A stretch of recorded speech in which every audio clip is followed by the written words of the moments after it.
No niin, tässä on nyt sitten osia, mitä tämä laite tarvii.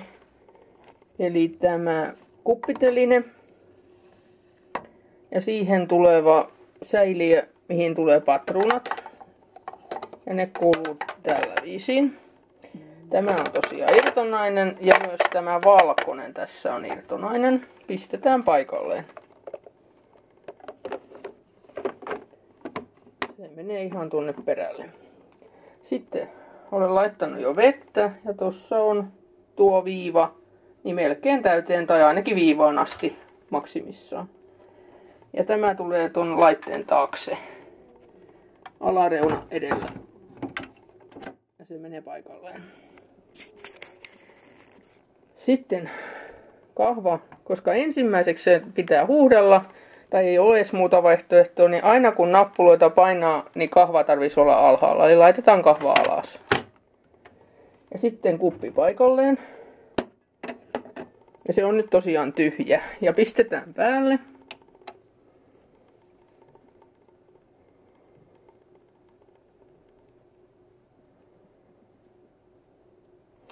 Ja nyt se on ollut sen verran kauan sammuksissa, eli palaa huuhteluvaloa. Ja siitä kun painaa, niin kuppi pitää olla paikallaan.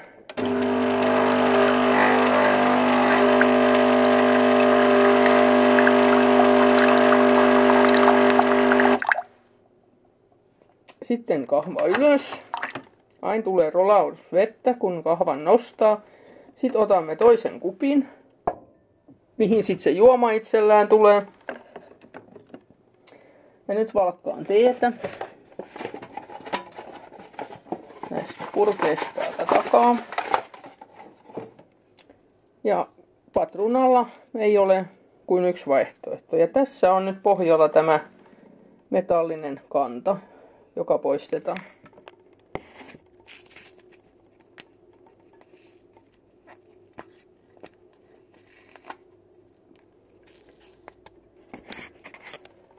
Ja sitten vaan kuppiin tänne paikalleen. Ja kahva alas. Ja tästä nyt sitten painan ison kupin, mikä on keskellä.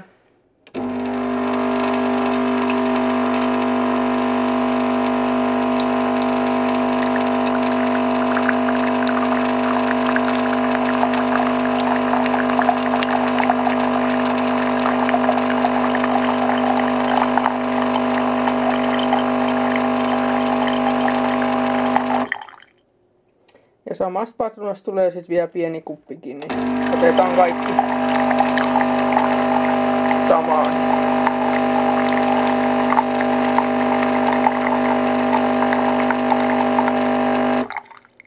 Pidetään tämä kuppi paikallaan, koska kun kahvan nostaa, niin sieltä lirahtaa aina vettä. Sitten mä haluan tähän maitoa. Niin otetaan siihen semmonen patruuna ja pistetään paikalleen. Ja kahva alas. Ja painan vain isoa kuppia.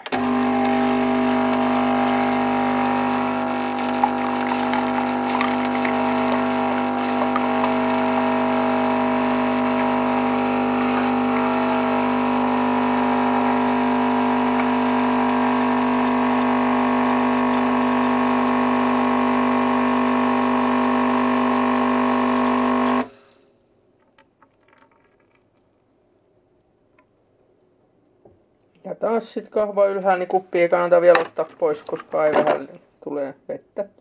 Sitten otan kupin pois ja laitan tämän varakupin tähän ja kahva alas ja huuhtelu. Niin saadaan nuo maidot pois.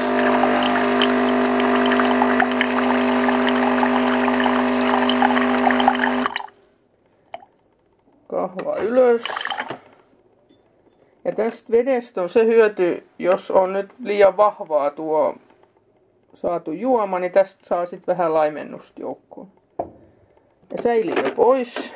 Ja huom, takaosa on irtonainen ja alaosassa vettä.